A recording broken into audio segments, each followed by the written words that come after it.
Seguinte, Resident Evil Requiem está sendo o título mais bem avaliado da franquia e eu confesso que eu tenho algumas opiniões bem controversas sobre todos os jogos da saga. Por isso a gente vai fazer uma tier list para vocês verem como que tá a minha lista e vocês aproveitam e comentam como é que tá a lista de vocês com relação a toda a franquia. Quais jogos que vocês acham que são os melhores e quais que vocês acham que são os piores. E olha, a lista já começa interessante porque a gente tem Resident Evil Code Verônica, que é um jogo bem divisivo dentro da fanbase porque nem todo mundo gosta dele. Tem gente que reclama do fato dele ser um jogo muito longo e muito difícil em algumas partes, por ter muito backtracking e também muitos puzzles.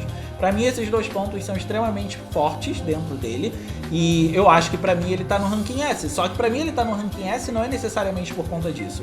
Pra mim ele tá no ranking S porque ele faz uma coisa que é extremamente importante pra saga inteira, que é estabelecer a rivalidade entre o Chris e o Wesker pro Resident Evil 5. Ó, logo em seguida a gente tem o Resident Evil Village, que pra muitos é um jogo divisivo também. O Resident Evil Village ele encerra a história do Ethan Winters e pra mim ele é um jogo de ranking B, mas não necessariamente pelo que ele é enquanto jogo, mas no que ele faz dentro da franquia. O Resident Evil Village ele não consegue andar com a história. Muitas perguntas foram levantadas no jogo que deu início à saga de Ethan Winters, que é o Resident Evil 7, e todas essas perguntas, ou grande parte dessas perguntas, não foram respondidas no Resident Evil Village e muita coisa poderia ter andado com esse jogo e a gente continua se questionando até hoje o que aconteceu com o final de Resident Evil 7. Tecnicamente é um jogo incrível, a gente tem gráficos incríveis, a parte técnica dele é muito boa, mas ele é um jogo que dentro da franquia não consegue andar com muita coisa. Logo em seguida a gente tem o Resident Evil Resistance, que pra ser muito sincero pra vocês, ele vai fazer a gente eliminar diversos outros jogos daqui de uma vez só, e isso acontece por um motivo muito claro. A gente tá falando de uma tentativa de trazer multiplayer para a saga Resident Evil. A saga Resident Evil, na minha opinião, é uma saga de survival horror e survival horror precisa ter a sensação de isolamento. Você precisa se sentir sozinho, impotente e coisas do tipo. E 99% das vezes a Capcom falhou em fazer isso toda vez que ela tentou trazer o aspecto de multiplayer para a franquia. Então Resident Evil Resistance entra aqui nessa, o Reverse entra aqui nessa e o Umbrella Corps também entra aqui nessa. Agora a gente tem o Resident Evil Operation Raccoon City, que foi uma tentativa da Capcom de trazer o multiplayer ofertando fanservice pra gente, tentando pegar a gente pelo emocional. E isso acontece diversas vezes ao longo do jogo. A gente vê o Leon, a gente vê a Claire, a gente vê a Clock Tower. Então a gente tem muito apelo emocional aqui de fato. E talvez por isso o ranking dele comparado aos outros multiplayer, na minha opinião, acaba subindo um pouco. E também pelo fato dele ser um multiplayer mais divertido. Como um jogo da franquia Resident Evil, ele definitivamente não é bom, mas ainda assim você consegue se divertir com ele. E por falar em diversão, a gente tem o Resident Evil 3, que é um jogo extremamente divertido, mas na mesma medida ele também consegue ser um jogo que é muito controverso. Isso acontece por inúmeros motivos. O primeiro motivo é que ele é um jogo muito divertido, mas ele não é um bom remake da franquia Resident Evil. Ele não é um bom remake do Resident Evil 3 que foi lançado em 1999. Muita coisa foi cortada e eu tenho certeza que todo mundo já está ciente disso, mas tecnicamente ele é um bom jogo. É um jogo que você consegue se divertir, a jogabilidade talvez seja a melhor jogabilidade da franquia. Já aqui a gente tem o Resident Evil 2 Remake, que é um jogo extremamente importante não apenas para a franquia Resident Evil, para como a franquia andou, mas também para como toda a indústria começou a andar depois do lançamento dele. Depois do lançamento de Resident Evil 2 Remake, a indústria do survival horror começou a ganhar mais força e por conta disso diversos remakes começaram a chegar. E não só isso, mas diversos outros títulos de terror começaram a seguir o mesmo estilo de jogabilidade, porque viram a força de Resident Evil 2 Remake. Dentro da comunidade, muita gente reclama que ele não tem a mesma capacidade de contar a história como o original de 1998 tem. E eu concordo com isso, acho que de fato ele não conta a história tão bem, porque os cenários A e B do Leon e da Claire não conseguem conversar como conversavam lá na década de 90, mas pelo fator de importância dele dentro da indústria e enquanto jogo de survival horror, pra mim ele é um jogo de ranking S sem sombra de dúvidas. Já o Resident Evil 7 eu acho que não tem como falar muita coisa. Esse daqui foi o jogo que salvou a franquia e se o Resident Evil 2 Remake teve a força que ele teve pra poder contar a história do jeito que ele queria contar, abraçando o survival horror, Resident Evil 7 foi o jogo que abriu as portas para isso acontecer, trazendo os principais elementos da era clássica de Resident Evil, como backtracking, solução de puzzles, e o terror propriamente dito. Então ele tá no meu ranking S também, sem sombra de dúvidas. Já o Resident Evil 2 Revelations é um jogo que me faz sempre pensar onde eu quero colocar. Ele definitivamente não tá no meu ranking S, mas eu fico me perguntando sempre se eu coloco ele no ranking A ou no ranking B, porque apesar dele servir muito fanservice e trazer backtracking em alguns momentos, solução de puzzles, e também fanservice de personagens, como por exemplo a gente consegue controlar o Barry, que apareceu no Resident Evil 1, eu não acho que ele seja um jogo tão bem acabado tecnicamente, até por conta de ser um jogo em baixo orçamento. Me pareceu ser uma tentativa da Capcom de fazer dinheiro apelando pro emocional da fanbase e se guiando por onde tinha dado certo com o primeiro Revelations, que foi o único da Trindade que realmente foi elogiado, né? E quando eu digo a Trindade, eu tô falando da Trindade Operation Raccoon City, Resident Evil 6 e Resident Evil Revelations, que foram jogos que saíram no mesmo ano, e o primeiro Revelations foi o que se destacou porque foi o que abraçou o terror da franquia. Mas o Revelations 2, justamente por saber que o primeiro tinha dado certo, ele poderia ter abraçado mais um pouco de orçamento, e eu acho que por conta disso ele tá no meu ranking B. Essa daqui foi mais uma tentativa da Capcom de fazer dinheiro usando a nostalgia. Esse daqui é o Resident Evil Survival 2. O Survival 2 ele tinha basicamente a responsabilidade de usar o cenário do Code Veronica para poder explorar um pouco mais do que os jogos em primeira pessoa estavam fazendo. Não era a primeira vez da franquia usando um jogo em primeira pessoa, definitivamente, mas eles usaram uma desculpa muito tosca para poder fazer isso, dizendo que aquilo o que acontecia dentro do jogo era apenas um sonho da Claire durante os eventos do Code Veronica. É um jogo que não agrega em absolutamente nada e também não é muito divertido, para ser muito honesto com vocês, não gostei muito dele, então ele tá no meu ranking D. O Resident Evil 6 eu sei que muita gente deve estar pensando que eu vou colocar no ranking D logo de cara, porque é um jogo que muita gente fala mal e com razão, porque aqui foi onde a franquia abraçou a ação de vez. Se o Resident Evil 6 tivesse dado certo comercialmente como o Resident Evil 5 deu certo, a gente não teria os remakes de Resident Evil 2, a gente não teria Resident Evil 7 e muito provavelmente a gente não teria o olhar da Capcom voltado para o Survival Horror. Eu ainda acho que acontecem fatores interessantes para a história em Resident Evil 6, a gente vê o crescimento de diversos personagens, a gente vê o crescimento do Leon, mas mais importante do que o crescimento do Leon, eu tô falando do Leon porque ele é o personagem mais popular da saga, a gente vê o crescimento do Chris enquanto protagonista, enquanto um dos protagonistas da franquia. Então, do ponto de vista da história, ele consegue conectar as histórias extremamente bem. São 4 campanhas e todas essas 4 campanhas conseguem se conectar extremamente bem sem deixar nenhum furo. Então, por conta disso, pra mim, ele tá no ranking C. O Resident Evil Revelations, eu não vou fazer suspense, pra mim ele tá no ranking A sem sombra de dúvidas, e acontece por inúmeros motivos. O primeiro motivo do Resident Evil Revelations pra mim tá no ranking A é o fato de que ele da Trindade foi o jogo que conseguiu se salvar.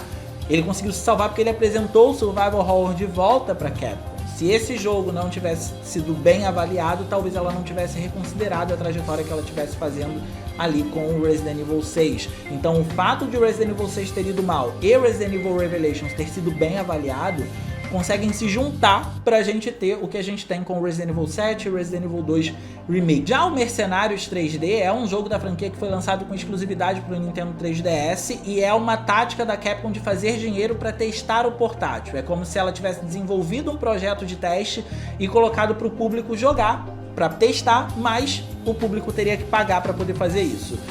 Só por essa visão, pra mim, ele já deveria estar no ranking D, mas eu vou colocar ele no ranking C porque ele é um teste muito divertido. Ele é muito competente no que se propõe a fazer, então pra mim, por eu ter gostado de jogar, ele é um jogo de ranking C. Aqui a gente chega no The Dark Side Chronicles e esse é um jogo que vai fazer a gente eliminar mais de um jogo por vez.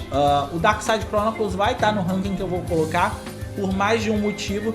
E esse motivo não está relacionado apenas à narrativa, mas também tudo que ele consegue fazer na parte técnica. Então eu vou colocar ele no ranking B, junto com o Umbrella Chronicles. O C seria muito baixo para esses dois jogos.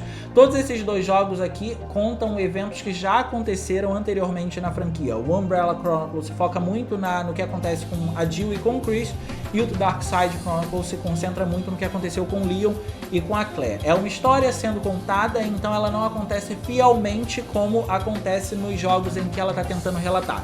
Por exemplo, o Resident Evil The Dark Side Chronicles narra os eventos do Resident Evil Code Veronicas de uma outra perspectiva. Só que aquilo que a gente está vendo não é... Nem tudo que aconteceu no Code Veronica está sendo relatado fielmente aqui, porque está sendo contado a partir do ponto de vista do Leon. Ele não estava lá para poder ver como as coisas aconteceram fielmente. Então ele está contando uma fofoca. O mesmo acontece com Umbrella Chronicles, que é do ponto de vista do Wesker, se focando no Jill, na Jill e no Chris. Desse ponto de vista é um jogo on-rail, então basicamente você só tem a sua mira na tela e você precisa basicamente atirar nos inimigos e ver a cinemática acontecendo, a história se desenvolver, e isso pra mim é bem interessante, um ponto de vista bem legal. Mas da parte técnica, pra mim esse jogo é impressionante porque ele revisita os jogos que usam gráficos pré-renderizados, e os gráficos pré-renderizados costumavam se almejar muito no realismo. Só que esses dois jogos agora usam gráficos em 3D e eles reconstroem todos esses cenários da era clássica que usavam gráficos pré-renderizados em 3D, e os resultados são fenomenais considerando que esses jogos rodam no hardware do Nintendo Wii. A gente tem basicamente uma equivalência entre os gráficos pré-renderizados daqueles outros jogos, em alguns casos até mais impressionantes, e o que o Umbrella e o Darkside Chronicles conseguiram fazer. Então, pra mim, são feitos técnicos incríveis e merecem estar no ranking B. Chegando no Resident Evil 5, talvez eu seja um pouco impopular, muita gente o colocaria no ranking C, mas eu vou colocá-lo no ranking B. E eu quero dar ênfase porque ele fica na frente do Village. Pra mim, o Resident Evil 5, ele tem muito foco na ação de fato, e ele tem muitos problemas com relação a isso, principalmente porque agora ele é um jogo cooperativo, então você acaba perdendo um pouco da atenção. Só que, apesar de tudo isso, esse cooperativo do Resident Evil 5 foi relativamente bem construído, a gente não pode reclamar porque existe uma limitação muito grande no inventário, e é um cooperativo que marcou a vida de muita gente, assim como marcou a minha vida também. Então, é um cooperativo muito divertido. Do ponto de vista da narrativa, é uma narrativa que, apesar de se passar em um jogo de ação, é uma narrativa que é pesada. O que o Wesker fez na África, com todos os habitantes que estavam ali, com as aldeias que ficavam mais distantes, foi completamente desumano. Só que para você sentir o verdadeiro peso do Resident Evil 5, você precisa ler atenciosamente todos os arquivos. Como eu me apego muito a isso, a essas histórias que não são diretamente relatadas, eu acabo pegando essas nuances e pra mim ele tá no ranking B, acima do Resident Evil 6 definitivamente. Aqui é um caso muito complicado porque a gente tem o Resident Evil 4 original e o Resident Evil 4 Remake, e muita gente naturalmente coloca o Resident Evil 4 Remake na frente do Resident Evil 4 original porque ele aprimora muitas coisas.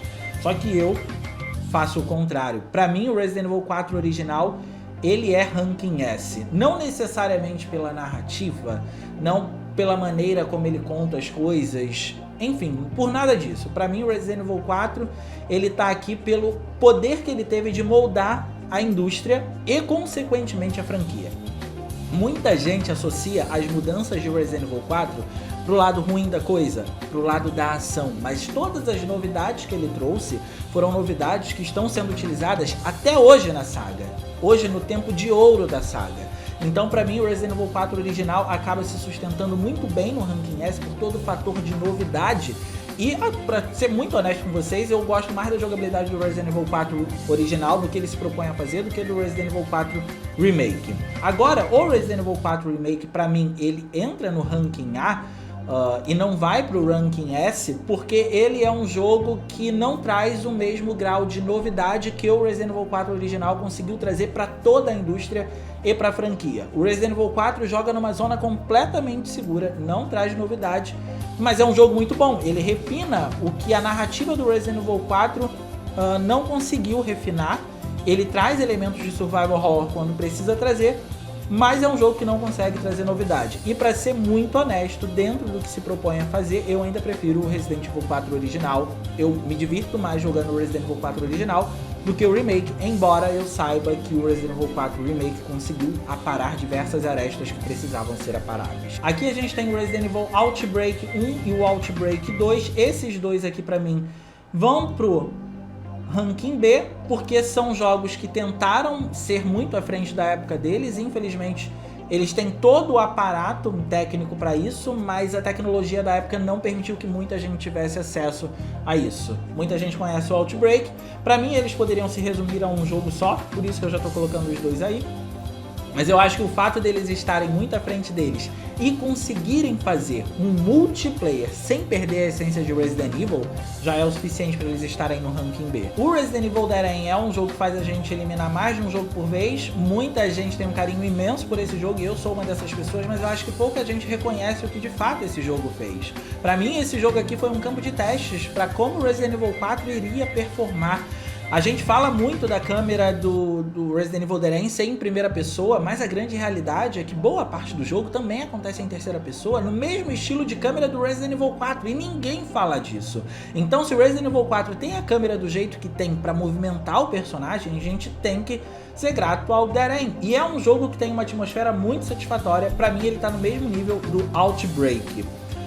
Já aqui a gente tem outro jogo que é em primeira pessoa e é o Resident Evil Survival. Pra mim o Survival entra aqui no ranking C porque ele é um jogo que não teve muito aproveitamento nem no desenvolvimento e nem no pós. Ele não agrega muita coisa, acontece uma coisa ou outra na história, a gameplay é limitada, mas é um jogo interessante para a construção dos jogos da franquia Resident Evil em primeira pessoa, então não é de todo mal. Pra mim ele tá no ranking C. O Resident Evil 0, por sua vez, ele poderia pra mim tá no ranking S, mas ele só não tá no ranking S por um motivo: a campanha dele é exaustiva. É exaustiva no ponto da história muitas vezes não conseguir andar nem pra frente e nem pra trás. Por conta disso, ele vai estar no ranking A pra mim. Mas esse daqui é um jogo extremamente importante, e é até por isso que eu deixo ele numa categoria tão alta, porque é ele que faz a gente entender melhor o que aconteceu nos eventos anteriores aos do Resident Evil 1 Remake. Então ele tá no ranking A. O Resident Evil 1 Remake, pra mim, não tem que falar, é ranking S. Pra mim isso daqui é uma aula de como fazer o remake. A Capcom, inclusive, precisa olhar pra esse jogo toda vez que ela quiser fazer um remake, porque ele pega o que acontece no original, com apenas 6 anos de diferença, com um avanço de apenas uma geração. Ele tem um salto gráfico tão absurdo, ele melhora tantos aspectos da narrativa, ele acrescenta tanta coisa nova, que pra mim é uma aula de como fazer remake. O Resident Evil Gaiden parece que ficou perdido por aqui. Pra mim, o Resident Evil Gaiden, ele tá no ranking D, porque ele não agrega nada na história, ele é um jogo que não é canon, os eventos que acontecem no Resident Evil Gaiden não são canônicos, isso é muito importante bater na tecla. Aí a gente vem pro Resident Evil 3 Nemesis, que pra mim não é o suprassumo da franquia Resident Evil, mas pra mim ele é o suprassumo do que a gente encontra no PlayStation 1 na época. A gente tem um jogo que naquela época, em 1999, dava liberdade pra gente escolher como a gente queria continuar a história, e a história ia se moldando de acordo com o que a gente estava fazendo. Você via eventos acontecendo de maneiras diferentes ao longo da sua gameplay enquanto você explorava a cidade, porque você fez uma escolha numa cutscene diferente da escolha de outra pessoa. Então é um jogo que, quiçá, até hoje é capaz de apresentar algum tipo de novidade para muita gente. Então Resident Evil 3, sem sombra de dúvidas, por ter feito o que ele fez no PlayStation 1 em 1999, é ranking S. O Resident Evil 2, eu não costumo colocar atrás ou na frente, mas pra mim ele é o Resident Evil que é o suprassumo, justamente por ele conseguir fazer algo muito parecido ao que o Resident Evil 3 de Nemesis fez, mas de uma forma mais expansiva. Ele consegue contar a história melhor do que o Resident Evil 2 Remake, ele te dá algumas escolhas pra você fazer parecido com o que o Resident Evil 3 de Nemesis faz, mas de uma outra maneira. É uma forma de contar a história de maneira mais scriptada, e o que eu quero dizer com isso é: se você joga com o Leon na campanha A, acontecem coisas diferentes com a Claire B, e se você joga com a Claire na campanha A, acontecem coisas diferentes com o Leon B. E tudo isso consegue se conectar independentemente da sua escolha. O Resident Evil 2, ele conseguiu aprimorar também as mecânicas do Resident Evil 1 em nível de survival horror. Ele consegue ser um jogo que ele é mais fácil que o Resident Evil 1 em nível de puzzles, mas ao mesmo tempo ele consegue ser mais complexo, justamente por conta de toda essa conexão que existe entre as histórias do Leon e da Claire. E isso pra 1998 nenhum jogo estava fazendo dessa maneira, contando uma história dessa maneira, com essa maestria, que nem o remake dele conseguiu fazer. E foi o primeiro jogo que eu consegui zerar da franquia, então pra mim é o melhor. Resident Evil Requiem é a hora da verdade. Muita gente tá dizendo que esse é o jogo mais bem avaliado da franquia, e eu assumo que isso pode ter acontecido também, porque muita gente nova tá chegando, principalmente depois do fenômeno que foi o Resident Evil 4 original, né? Muita gente gostou da nova maneira de jogabilidade e tudo mais. Mas pra mim, o Resident Evil Requiem, ele é um jogo A. E isso acontece por um motivo muito claro. Ele é um jogo A porque quando ele se propõe a fazer um jogo de terror com a Grace, ele faz um jogo de terror, mas quando é com o Leon, ele quer soltar a ação. Então com o Leon a gente tem muitos altos e baixos, só que chega uma hora que ele começa a subir demais pra ação. E ele não para de subir, você se sente em Resident Evil 6. Então pra mim é um jogo de nível A, porque ele entrega o Survival Horror de fato, mas eu queria ter visto mais Survival Horror.